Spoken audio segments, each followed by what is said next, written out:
All right, good morning. Happy Thursday, everyone. Welcome to the 37th episode of Scholars Forum on PatristiCast. Today, I am very happy to welcome a fellow Minnesotan, emeritus professor at the University of St. Thomas, Michael Hollerich, to discuss his book, Making Christian History, Eusebius of Caesarea and His Readers. Professor Hollerich, welcome to PatristiCast. Thank you, John. It's an honor and a pleasure to be part of it. So I want to begin. I've actually kind of made a little bit of a new tradition of doing this before getting into the contents of the book. Can you talk a little bit about the cover art? Like what is going on in this cover piece here? Everybody loves the cover because it has lots of bright colors. Yes. You can tell something about the book by its cover. This is a reproduction of. I'm trying to think now, and believe it or not, I do not have my copy of the book around. This is, as I say, I let this slip off my calendar, and I don't have a copy of the book around. That is a fairly common phenomenon. This is an Armenian illustration of a manuscript that contained what are traditionally called the Eusebian sections and canons, which is the ingenious indexing system that he invented in order to look up parallel passages in the four Gospels. Okay. I don't know if you're familiar with this work. The canon tables, yep. Yeah. Well, they received enormous. They were enormously popular and were reprinted. Well, actually, if you look at the Nestle Aland, the numbers are still in the inner margin of the Nestle Aland New Testament. So the Armenians, there are a couple of versions of this. This is ostensibly an illustration of Eusebius, maybe, that accompanied the cover letter that he wrote to the person who was the recipient of the canons and sections, and whose name I'm at the moment forgetting. So the cover letter explains what the document is trying to do and what its value is. This was a common. There's more than one version of this. In fact, another version I ended up using for the published version of my dissertation from that Oxford University Press published quite a long time ago, back in the 1990s. I've seen it reproduced elsewhere as well. But what I'm really proud of in that book is when it comes to illustrations is not the cover, but the inside reproduction, which contains the cover of the translation of the Ecclesiastical History that was authorized in Elizabethan England. This one right here? That's it. Yes. Yes. I was able to get the good people at the Getty Museum in Los Angeles, even though they were shut down at the time because of the pandemic, their staff was working, and they were able to get a usable copy of the original, which is in their possession, to get a usable copy of it for the inside flyleaf here for the inside of the book, and it's beautiful because it's John Fox's. This accompanied John Fox's Acts and Monuments, published to celebrate Protestant martyrs who are being put to death under Queen Mary in England, and Fox was expressing his gratitude to Queen Elizabeth, her half-sister, who succeeded her after Mary died in 1558, and and Fox calls Elizabeth a new Constantine. And John Fox, is going to play Eusebius to Elizabeth by writing the equivalent of an ecclesiastical history that's appropriate for a newly Protestant England. So the letter itself is just a wonderful text.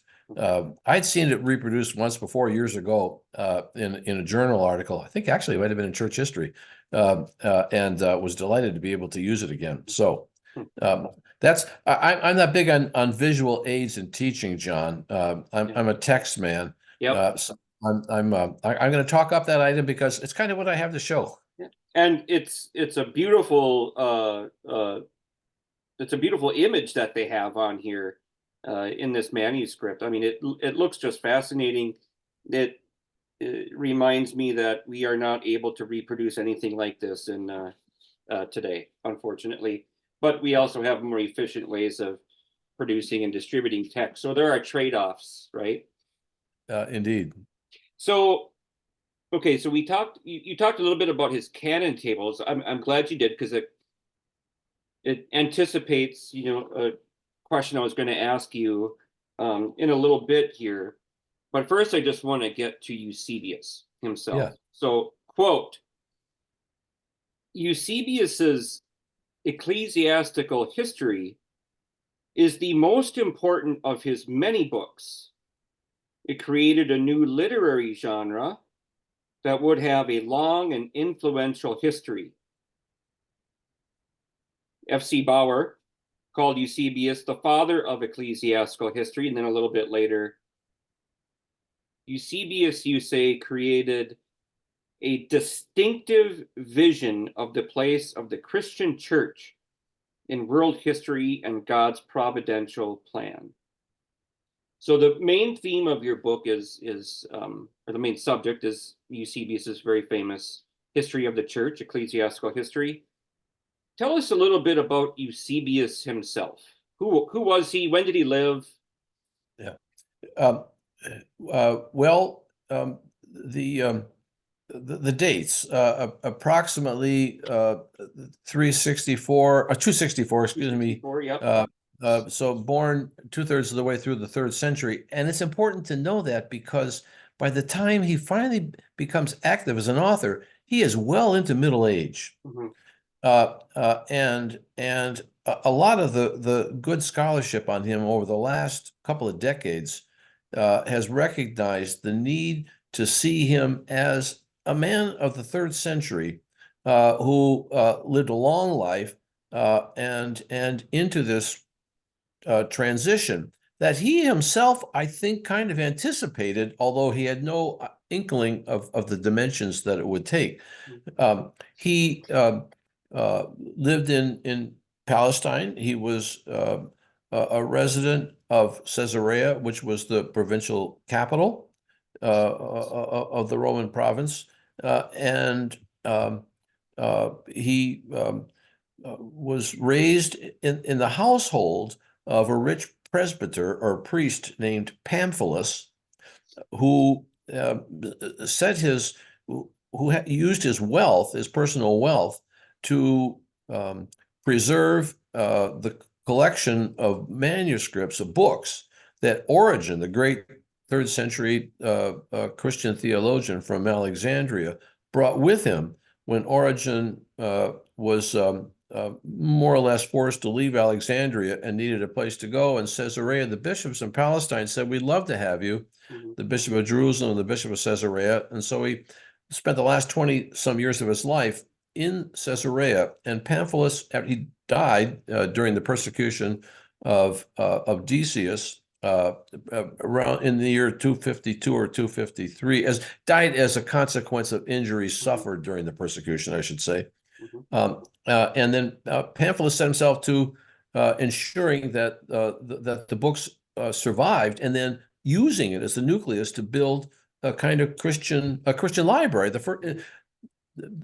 a kind of Christian study center.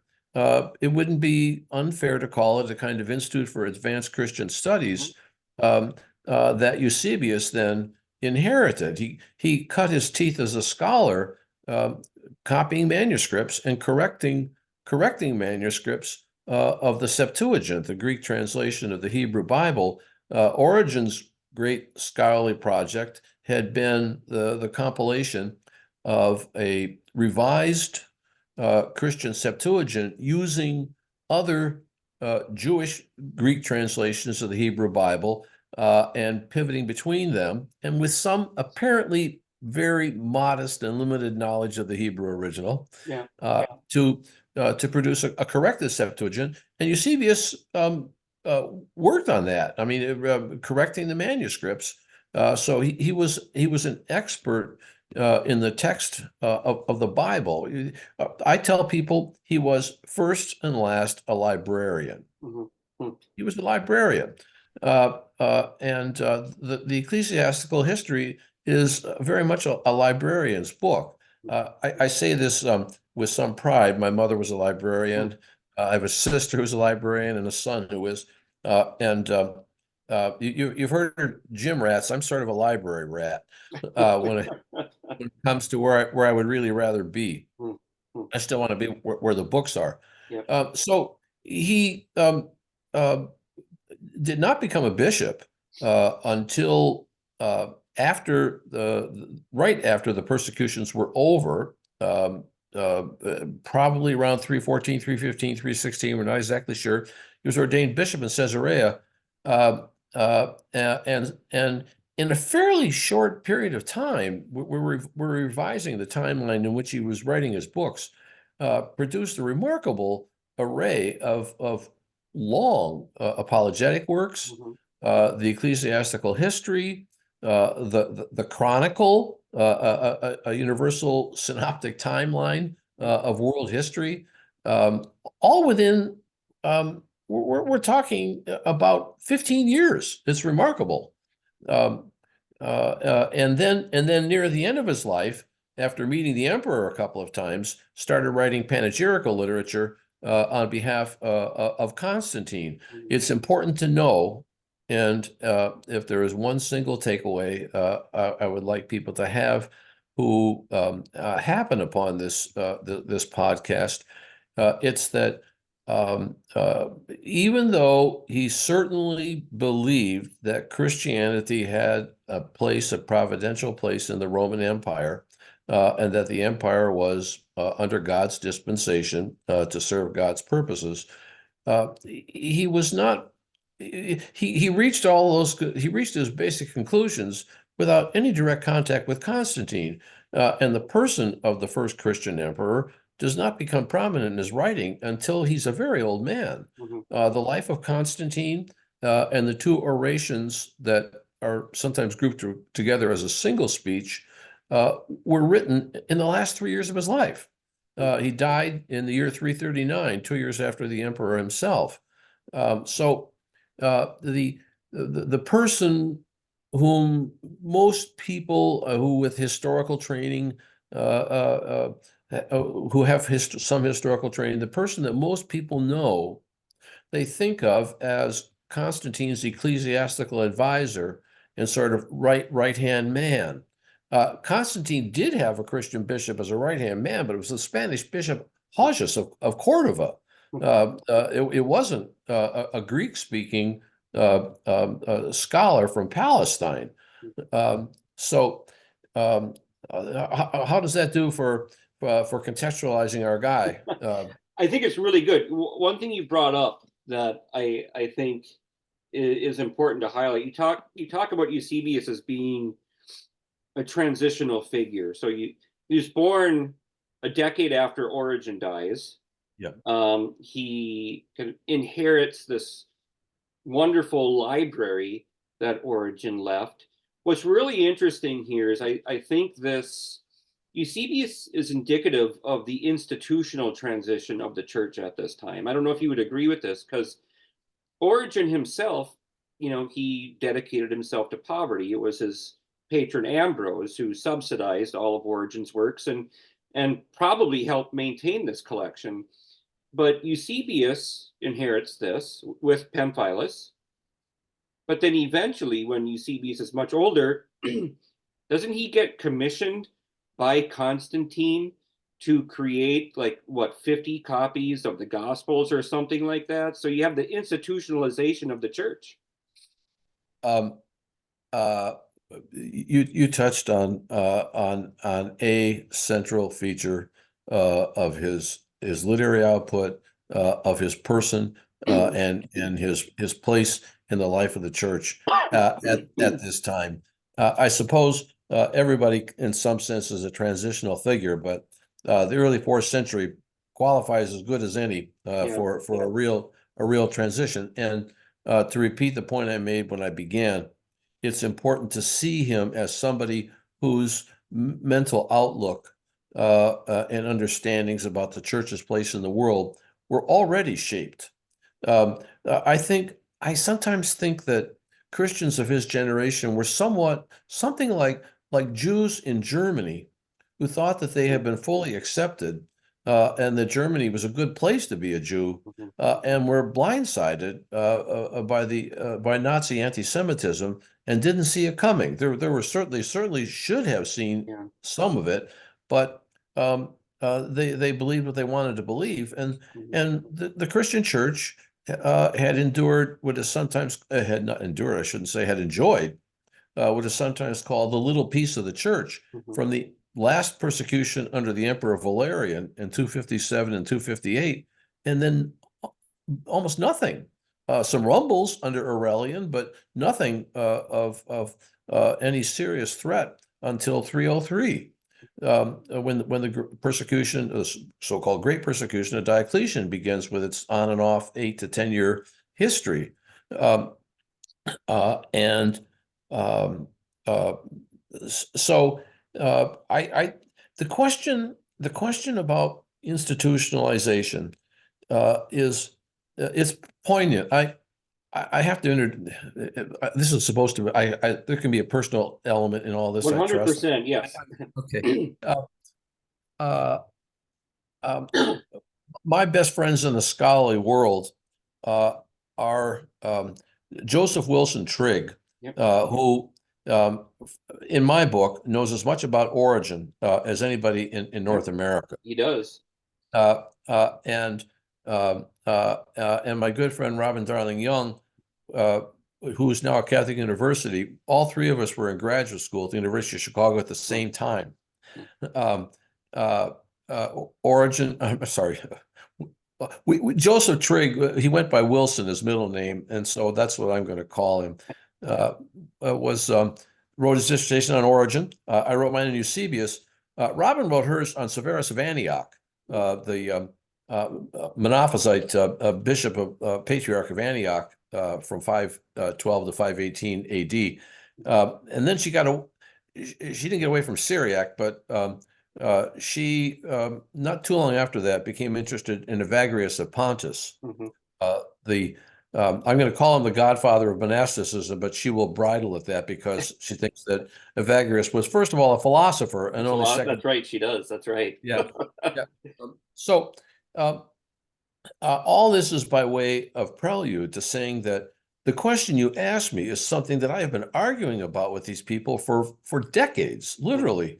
I'm going to give a paper at the North American Patristic Society, yet to be written, that with the title Eusebius of Caesarea Origenist Manque, mean failed Origenist. Is he a failed Origenist?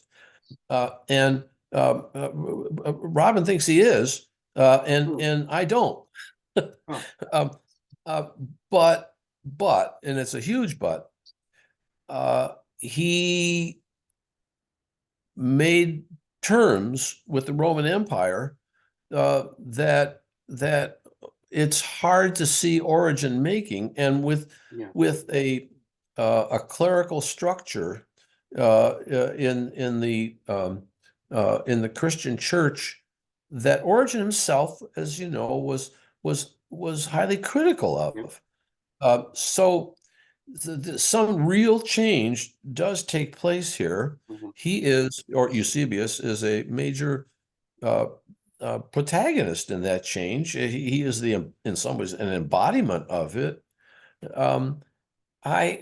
if I want to be protective of him, I would say I'm not sure that there were a lot of reasonable alternatives to doing what he did. Um, um, this is a world where uh, power, whether the empire is run by non-Christians or by Christians, power is assumed to be under divine dispensation. Jews believe this. Christians believe that. There was nothing distinctively Eusebian about that. It's biblical. It's biblical. Yeah. And um, once the emperor becomes a Christian, or says he wants to be, it's remarkable how few people in the 4th century objected to that. Well, and you kind of think the Donatists yeah. Appealed to Constantine when they had a problem with their bishop. Mm-hmm. The Donatists, who of course ended up rebelling and saying, "What does the emperor have to do with the church?" Yeah. And they reviewed nothing. Well, in fact, they thought he had a lot to do with the church. He just ended up on the wrong side of the argument. So you stop me if you want, but this is, you've asked. By the way, there is a wonderful poem of W.H. Auden's that has been quoted to me by my friends, the ones I mentioned, and I cannot remember what the title of the poem is, but Auden talks about. Oh, I wish I could quote it from memory. How did it happen? He says that their early agape declined, meaning the sacred meal that Christians had. The early agape declined to a late lunch with Constantine. Well, that was Auden's take, and he was no fool, a brilliant man and a great poet, of course. And it's the question we'll always put to him. I'm mildly protective, even though we as a good, I'm going to say, Democrat, both big D and small d, as a good Democrat, I wince. You read the panegyrical literature, and of course you think, oh my God, is this real? It's real, but it is real. But it was rhetoric. Yeah. It was rhetoric. I wrote my dissertation to demonstrate that the Constantinian literature was only part of the picture, and that when he was a biblical scholar, that wasn't in play at all. Yeah. So you bring up kind of one of the central points of the book. When Eusebius is writing his Ecclesiastical History, he certainly has this, what I think you call it a theopolitical vision. Yeah.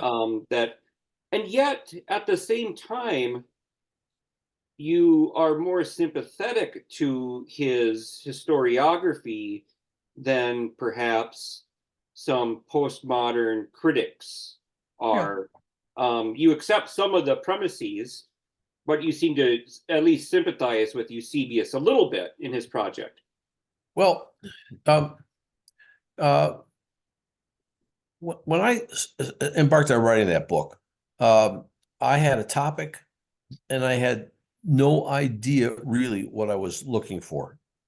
I had a topic. I wanted to say, how has this book been read and received? I knew something, of course, about the 5th century Greek church historians, but that was about it.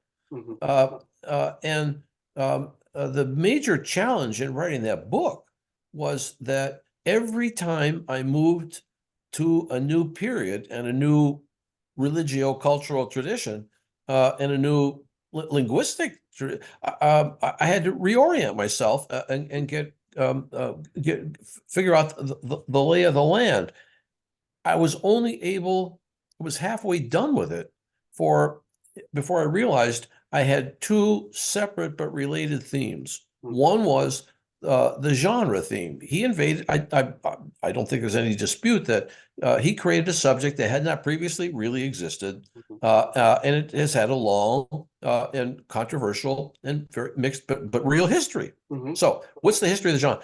But it wasn't just the genre. Underneath it, there was a set of ideas that gave coherence theological and intellectual coherence in his mind, and that anybody who picked his subject afterwards had to kind of figure out where they stood in relation to these, whether they were going to accept them, whether they're going to reject them, whether they're going to revise them.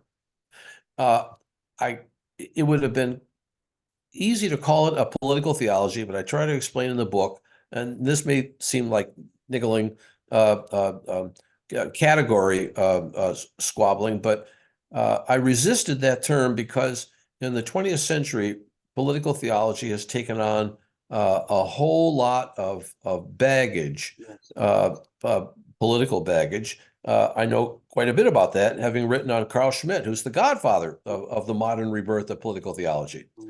And by the way, who saw Eusebius as a kind of patron.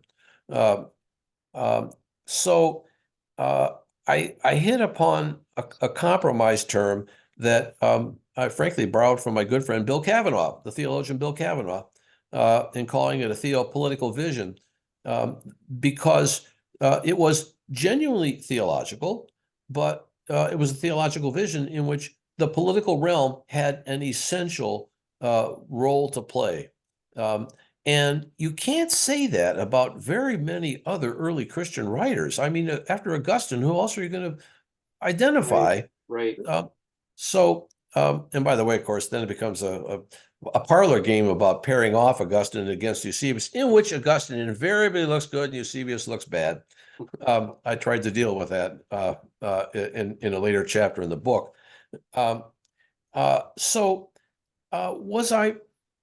Was I sympathetic to it? To a degree, yes, I was, because I think that a Christian is obliged to find himself or herself in their own time and place and make up their mind about what God is doing in the world, and then trying to align their life with it and their thinking. Yeah, he took providence very seriously in this project, and yet it seems to me, I mean, I don't know, I haven't looked into this project a lot, but just, I also want to be sympathetic to Eusebius because he's not here to defend himself, first of all.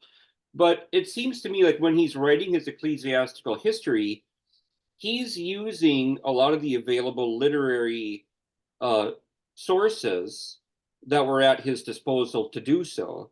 I mean, he would have made great use of the resources he had from Origen's library, wouldn't he, in the writing of this project? Oh, absolutely. He made forays to Jerusalem to look at archives there, where the bishop's correspondence was at his disposal too.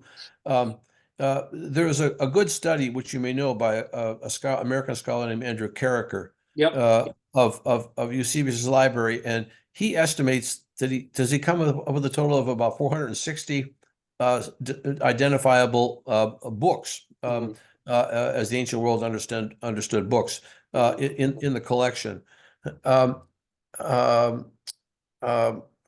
where I was going with that. Yeah, of course he picked and chose what he was going to use, and he had a story to tell, and because he believed there was a difference between orthodoxy and heresy, he was going to highlight the orthodox. That's at the beginning of the book. That's announced as one of the themes of the book. Who are those who wrote on behalf of the truth, and who are those who are innovated? Of course, heresy is always innovation. Orthodoxy is primal and aboriginal, or heresy is a deviation from it. And so he lines up the text accordingly. In that sense, it's apologetic historiography without apology. That's what he wrote. The defense, to me, and of course, we can't write history that way. I'm explicit about that in the book. This is not the way a modern scholar studies the origins of Christianity and development of Christianity. I don't study it that way. What I think is to his credit is that he thought that the best apologetics had that the best way to do apologetics was also to do the best possible scholarship. And I hope I'm not wrong about this. And there are people who are better versed to deal with this question, what I'm going to say now, than I am. I don't think he forged texts. He did not invent stuff. he was sometimes mistaken in his attribution, and he absolutely quoted very selectively. There's no question that he quoted very selectively, but that's a far cry from saying he invented stuff.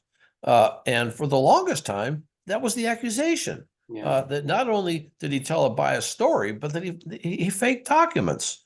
I think that onus he's been liberated from that. Although I'm a little hesitant because he has become a favorite text, his work, by ancient historians who have discovered him.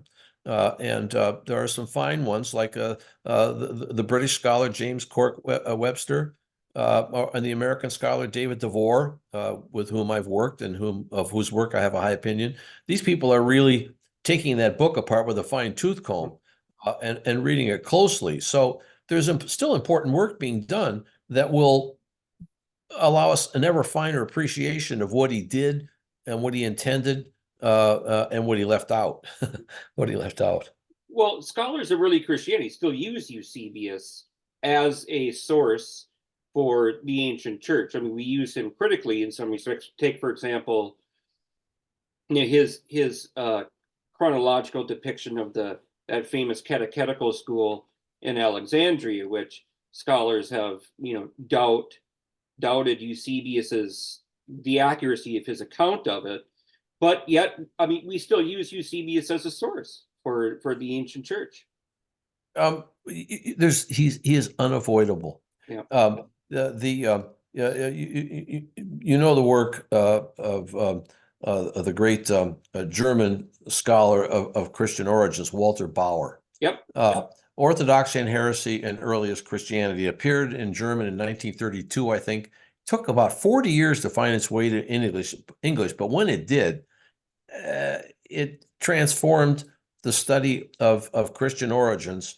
And in Bauer's telling, the Christian story was clericalized. There was a takeover operation. He blames it basically on the bishops of Rome, yes, which would have amused Eusebius. But even Bauer, even though he fixates the Roman bishops as the protagonists of this takeover operation to tell the story about orthodoxy against heresy, even Bauer has no choice but to use Eusebius and to treat him as he is both Exhibit A and also the first one on the docket to be arraigned.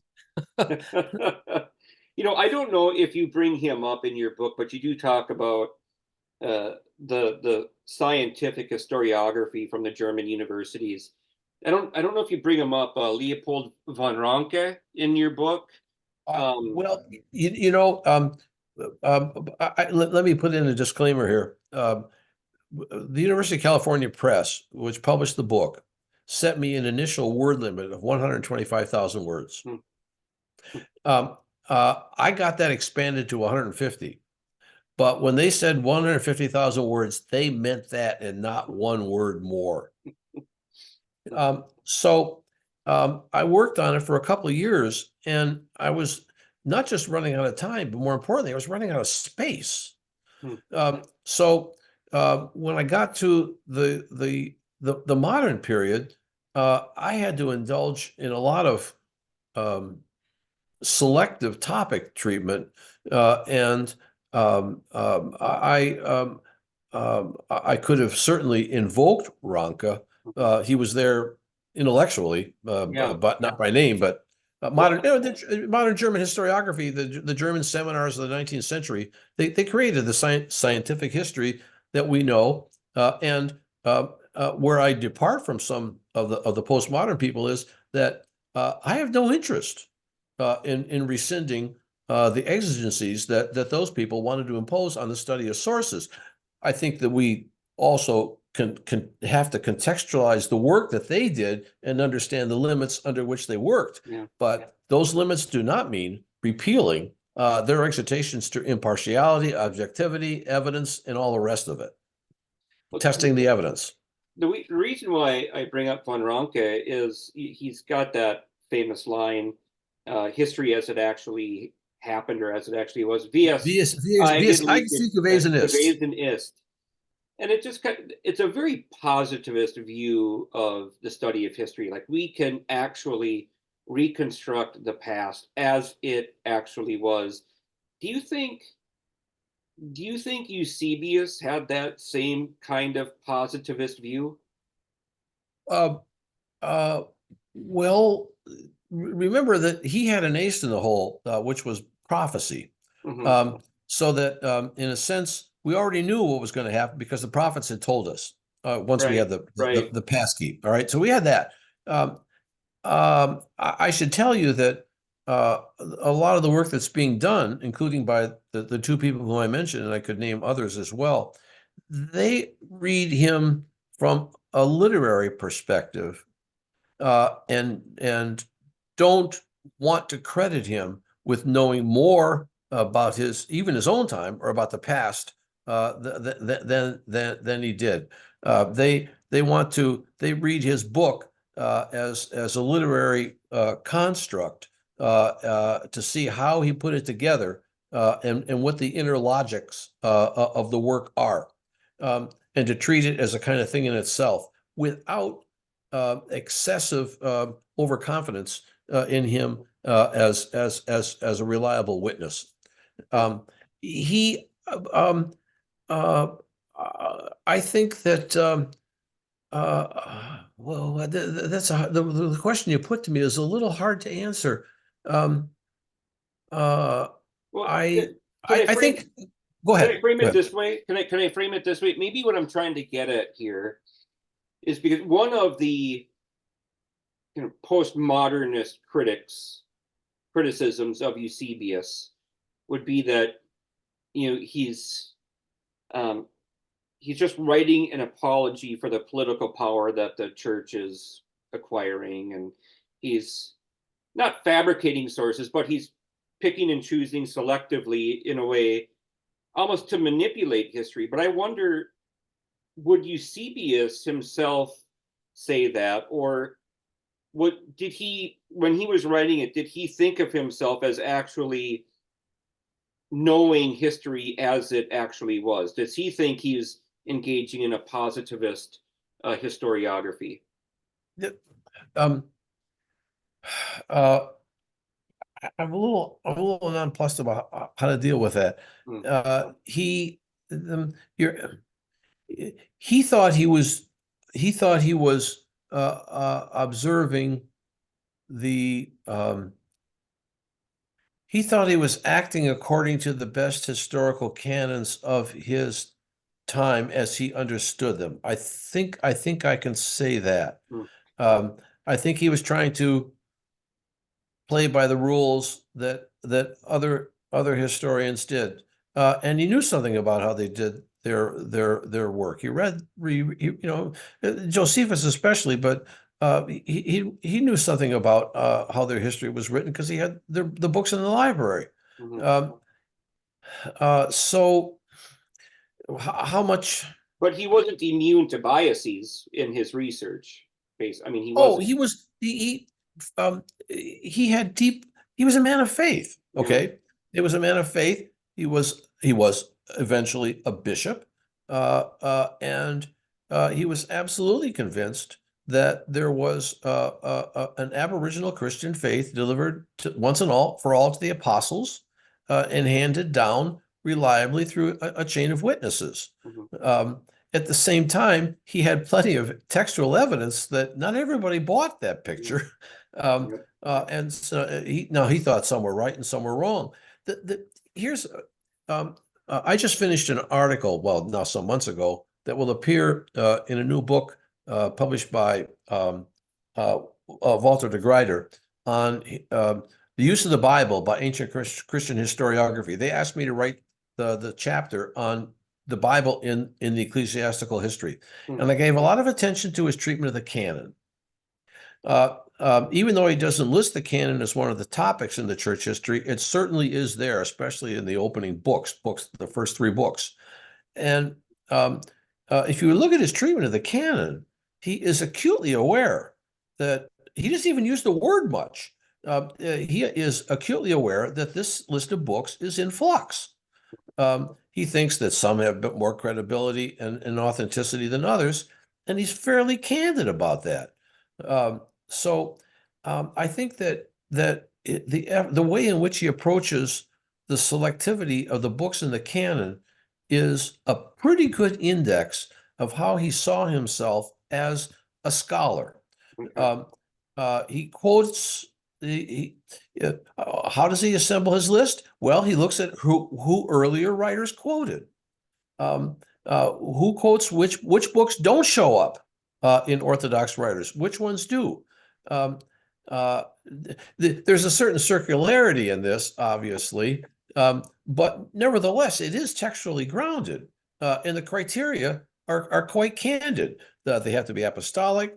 They have to be consistent with the tradition that's been believed and taught, and they have to have been widely used in public. He's got criteria. He doesn't. I think that's a good index of how he thought scholarship should proceed. Is it dependent on prior assumptions? Absolutely. I do make the point, maybe it's a little bit of a rhetorical throwaway line, that you can't write history without some sort of teleology. If it's a narrative, it's going somewhere, and you're just expected. You can't tell a story if you don't have that kind of narrative line. Otherwise, it's simply a meaningless compilation. And if one of the criticisms actually that's been made of the church history is that it doesn't have enough of a narrative line, that it's just one quotation after another. Right. And for people who've never read it, they can be kind of disappointed at what they find. I want to put in a plug here, by the way, by the new translation by Jeremy Schott for the University of California Press, which is a vast improvement over everything that's been available. It's affordable in paperback, and if you look at a printed page of it, you can tell what's Eusebius, what's a quotation, and then equally importantly, what's a quotation within the quotation, because sometimes you're hearing, it's a babble of voices, and you have to really keep your wits about you to know who you're reading. All right. So you mentioned scholarship. I want to close with kind of a final theme here. That's Eusebius as a scholar, because I would probably say he's most famous for his Ecclesiastical History. It's probably the most widely used, but he did a lot more than that.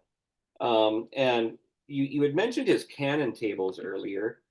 They kind of reminded me in book, I forget where it is. I think it's books 15 of Origen's commentary on Matthew, where he talks about his about the work on hexapla. the hexapla, and he explains how he categorized the different translations, and he would put these little The obelus, markers and the asterisk. the obelus and the asterisk. But that is that discussion is in the context of dealing with discrepancies between the different gospels. And in this, it's 204 in Ronald Highness, if the viewer wants to check it out at some point. It seems to me that when Origen is describing this, what he's doing is taking a look at the different pericopes in the Gospels to compare them to see where they differ and trying to account for those differences. Well, Eusebius does that with his canon tables. So he's really a philologist. He's got biblical commentaries that do you know much about what's going on in Berlin? I was under the impression that the scholars out there working on a critical edition of the commentary on the Psalms have argued that the selections of the Psalm commentary that are in the Patrologia Graeca 12, which have been attributed to Origen, are actually now thought to be from Eusebius himself, not Origen. I don't know if you know much about that. I'm hesitant, but yes, I have seen this. I haven't kept up on that the way that I should. It's certainly going to be a great service to have a genuinely critical edition of that thing available after having had to rely as I did for on various occasions with the one that's in the Patristica Graeca. So, all right, whether or not those are from Eusebius, I can't remember the details. Christoph Marxis was telling me about it, but that was a while ago.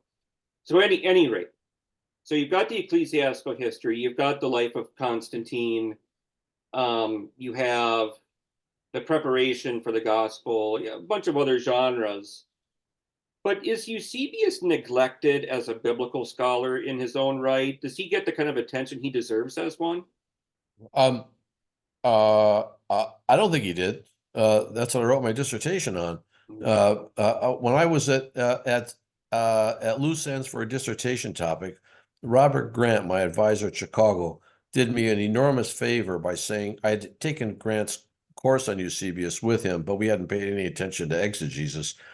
He said, "There's a new edition in the GCS series of Joseph Ziegler has published a critical edition of the commentary on Isaiah. Why don't you take a look at that?"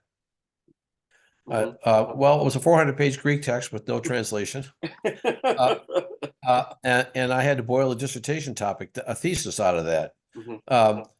It took me a year to read it. I took hundreds of note cards, and at the end of it, I thought I had a thesis, and it stood up. That book, I heard it to my satisfaction, quoted in Jerusalem in 2017 at the Origin Conference. At the Origin Conference, yes. By Oded Irshai, who complimented it. He has not gotten his due, but then he didn't write anything on the New Testament outside of the canons. There are those two massive commentaries on the Psalter and on Isaiah. I thought you were going to ask me about the Chronicle. My big discovery in writing the book I wrote was that I couldn't talk about the history of the reception of the church history without bringing in the Chronicle, which was more than a little disconcerting because that is one difficult text to work with. For one thing, we don't have it. We have the Armenian translation of the whole thing, which unfortunately ends in 305 instead of 325 because the last part was lost. And we have Jerome's Latin translation and continuation, but Jerome left out the first part of the Chronicle and just included the tables. The later tradition treated, as Eusebius did, for him, these two were inseparably connected. And the later tradition recognized that. To the point that at some point, sometimes people got, they almost became blended. They were both used to serve the purpose of providing Christianity with an identity in time and place. And the Chronicle, as difficult as it is to use, is a monument to ancient scholarship. It's irreplaceable, and it too embodies the same theopolitical vision that the church history does. By the way, I have Jerome's Helms's critical edition of Jerome's translation out from the University of Minnesota Library on permanent loan. In fact, on my to-do list today was to go back and renew it. Funny thing, people don't recall it from me. But I'm so fond of it that I paid $80 out of my own pocket to have it rebound. That was my gratitude to Wilson Library for having borrowing privileges there. Okay, so the Chronicle. So in ecclesiastical history, he's tracing a lineage of bishops, and that's what he's using for his chronology of events. But in the Chronicle, it's emperors. Is that right? Yes, well, but the emperors are in the church history too. That's right. The Chronicle includes very terse, minimal historical annotation in the spaces in between the numbers. If you ever looked at Helms's edition of it, which is just fascinating, actually, I have to admit, I think it is anyway. But the church history dramatically expands that. but it's essentially the same thing with annotation, biographical information about writers and events, and then massive documentation plugged into this chronological structure. But you can, I mean, if you have the chronicle next to you, you can see how he's worked through it. Surely he had it literally at his elbow when he was writing the history. So yeah, I think they work together, and they have to be. See, Robert Wilkin, when I sent him a gift copy of my book, he said one of the revelations for me was I didn't realize how important the Chronicle was. He said, I didn't know that. That's Robert Wilkin, who has had so much to do with shaping our understanding of early Christianity. He knows his stuff on early Christianity for sure. He does. He's been on the show a couple of times. Oh, he has? Yep. I should look those up. Robert is an old and very good friend of mine who was a good help to me at an early stage of my career, I have to say. And so has Robin and Joseph Trigg. They were both on this show as well. So why didn't they tell me that? I should I have to. Well, listen. I think I need to go through your library here and see what they have to say. Well, they were very great conversations, as was this one. Before we wrap up here, it's coming on 10 o'clock. We've been going for about an hour. This is another kind of tradition I've been doing lately in the last several episodes. What would you say? How would you characterize the legacy of Eusebius? Funny you should ask, because I told Conwheel magazine, for which I occasionally write, that I want to do something on it, and they said, we'll give you 3,000 words. I said, I'll take that offer. I think that there is a commitment to the big picture, the broad tradition. I'm a Catholic, so I'm not much of a clericalist, but the office of the bishop is written into the charter of Christianity, in my view. No bishop, no church. As much as and ask me what I think about the current crop of American bishops. The answer is not much. So I'm not sentimental about them, but I don't think you can write the history of Christianity without attention to that. One of the things I discovered was when people tried to write it without the office of the bishop involved, they had a hard time. They had a hard time constructing a story. So I think his legacy is to encourage a confidence in the integrity of the broad tradition in its institutional dimensions, even with all of its many sins and omissions and failures, at the same time that Christians have to constantly ask what God is doing in their time and what attitude they should be taking towards it. And in this respect, I think in some ways, Eusebius is a step ahead of Augustine. Because Augustine's agnostic attitude towards history does kind of leave us at sea. And I don't know how well that agnosticism serves us. I'm not about to go around looking for a new Constantine, okay? I mean, that could, in the 20th century, that led to a whole lot of really, really bad stuff. Indeed. All right. And here in American politics, we're always trying to consecrate new messiahs. I won't go on with the most obvious candidate on the scene at present. Well, as I said in the acknowledgments of the book, let me finish with this. What modern science is doing, modern science in its collective, enormously expensive enterprises to unlock the secrets of physics and the origin of the universe and the nature of physical reality.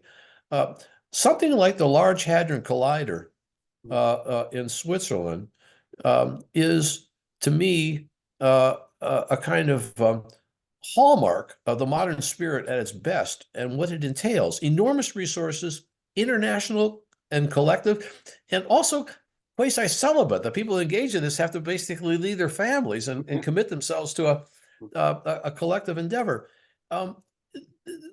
Christians have to find a way to integrate that into what their view of the world. I'm as big an admirer of Dorothy Day as any Christian ought to be, but she's only part of the picture. So the Large Hadron Collider's got to get in there somewhere too. Yeah, right. So and I think that at his best, Eusebius represented that kind of inclusive vision about where God is going, and we can't be agnostic about progress. Real progress has been made. I'm not in that sense. I'm a modernist. I'm not a postmodernist, but I sure as heck am rather be alive today than in the 18th century. Let me just say. Yeah, or the 4th century for that matter, to be perfectly honest with you. Yes.